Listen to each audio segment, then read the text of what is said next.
Sur les 1200 salariés que compte KNS, 1150 d'entre eux vont faire l'objet du plan de licenciement collectif. Ce dernier comporte plusieurs mesures, à commencer par la mise en place d'une indemnité de licenciement. Elle sera calculée en fonction de l'ancienneté des employés. Ainsi, ceux justifiant de moins d'un an dans l'usine auront une indemnité d'un montant équivalent à 6 fois leur salaire et ceux ayant plus de 14 ans d'ancienneté auront l'équivalent de 16 fois leur salaire. Cette indemnité de licenciement pourra être gonflée par l'ajout d'un mois de salaire brut pour les employés ayant 55 ans révolus au 31 août et ceux justifiant de 10 ans d'ancienneté à cette même date, ainsi que d'une gratification annuelle selon des critères précis. Autre mesure, une allocation extra-logement. Les salariés pourront bénéficier d'une aide de 90 000 francs par foyer afin de les accompagner dans leur démarche.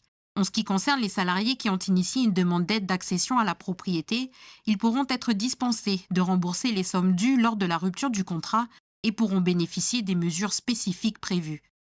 Autre point important, la couverture médicale. KNS et la Mutuelle du Nickel sont en discussion afin de permettre aux salariés et leurs ayants droit de bénéficier d'une couverture jusqu'au 28 février 2025, une mesure qui serait prise en charge par l'industriel.